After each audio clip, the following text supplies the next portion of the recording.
Hi, I'm David Cohen. I'm Director of Cardiovascular Research at the Mid-America Heart Institute in Kansas City, and I'm here at the AHA QCOR meeting in Phoenix, where we've just finished a really interesting session on health economics and drug costs. Joining me here is Karen Joynt, who really organized the session. I'll let you introduce yourself, Karen. Hi, I'm Karen Joynt from Harvard Medical School and the Harvard School of Public Health. And I will start by telling you a little bit about the panel from today. So the panel for today focused on the topic of high-cost drugs. And we know that this has been a topic of really a lot of attention in the popular press, as well as, of course, for us in the clinical world. Drug costs are high and rising, and in 2014, actually, we got close to $400 billion in drug spending. It was also the year that saw the biggest increase in drug spending in recent years at 13% growth, in part because of some big blockbuster drugs that got released during the last year and have really made everyone quite concerned about whether or not this is sustainable in the long run as we try to continue to finance healthcare, along with things like education and sanitation and everything else we need to try to finance. So the idea in putting this panel together was really to pull together maybe some disparate ways of thinking about the problem, because we know that there, as yet, has not been a defined perfect solution. If there was one, I'm sure someone would have thought of it.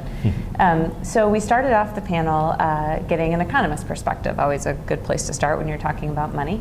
And so Dana Goldman from USC, who's a professor and runs their health policy program, talked to us a little bit how we should start to think about the value of drugs. So. Simplistically thinking about the price of drugs, apparently, is not enough, and we instead need to think about value.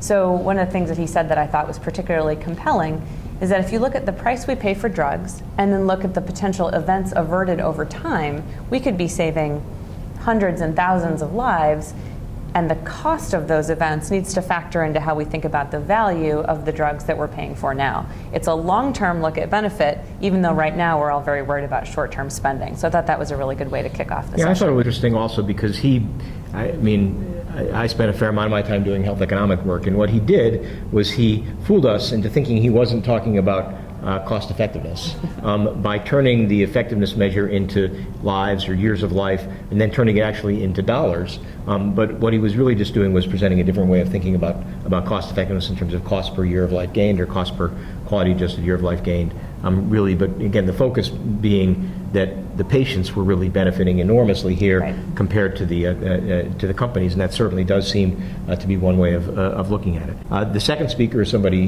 you know from your institution, Aaron Kesselheim from the Brigham, who's in the Department of Pharmacoepidemiology there, and he gave a somewhat different spin on things.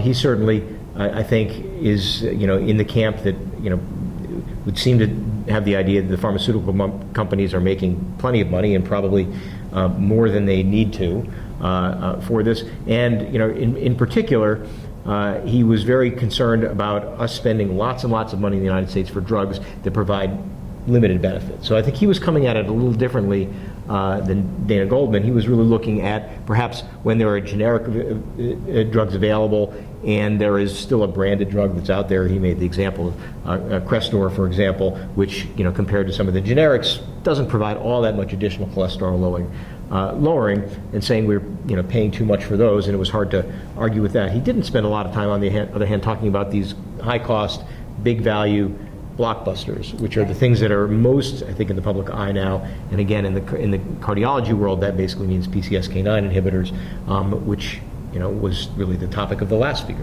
Right. Our last speaker was Len Schleifer, who is the founder and CEO of Regeneron, and they have one of the PCSK9 inhibitors on the market.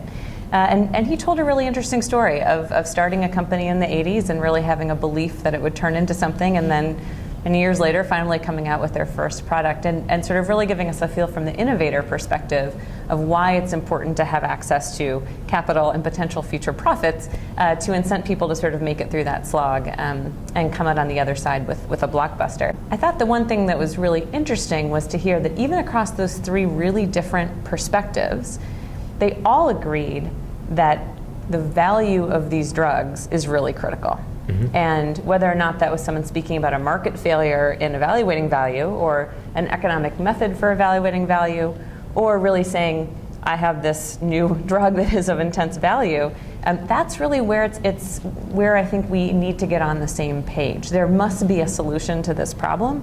I don't know that we came up with the perfect one during this session, but people certainly had a lot of ideas around value. I think again, I think there are some interesting ideas around value that have been tossed around. Some of them are actually starting to be implemented. There was some discussion around the idea of paying if it works concept, which works in cancer. It's not so clear you can do that in cardiology. In cancer, you can follow, remission or something like that and say, okay, we'll pay, an extraordinary amount of money for a drug if it puts this patient into remission. If it doesn't, we're paying nothing.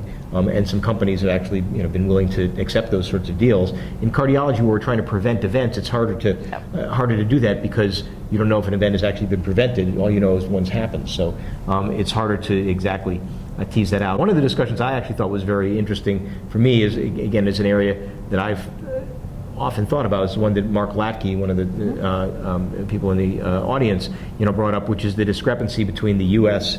and the rest of the world. And it is something that has often, annoyed me at some level, which is that we seem to pay, a substantial premium here in the United States, and then a lot of the rest of the world sort of rides in on our coattails, and so we pay for the innovation, we pay for all the development. These other countries who come in, they can negotiate more aggressively.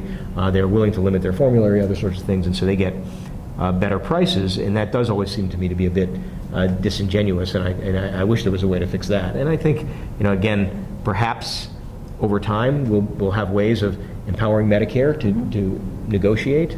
I do think one of the things that I always feel is that people worry about, why do we have a healthcare spending problem in the United States? It's at some level it's because we're not allowed, at least our biggest payer, Medicare, isn't allowed to talk, at least explicitly in the front, out in front of us, about costs and about ways to limit costs. They're sort of expressly forbidden from that by the current laws. That puts a little bit of a limit on how much we can accomplish. I want to, first of all, congratulate you on putting together a terrific, entertaining, enlightening session. I think having the different personalities there, it stimulated everyone to think. The questions from the audience were spectacular. I think everybody came out of it energized. Yep, and I think one of my favorite questions was when someone asked, well, if we come back and have this session next year, what is it going to look like? And we got some pretty interesting answers, everything from generic price setting to, well, it's an election year, so anything could happen. Or nothing's going to happen. Right, nothing's going to happen now, and then depending on the administration, things could change a lot. So I thought it was a really nice way to end it, was to say that the story's not done.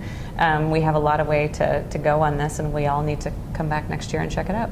Well, hopefully all of everyone out there will come next year to the QCOR, and perhaps if we're lucky, we'll have a session equally entertaining and enlightening as this one. Thanks very much. Thank you.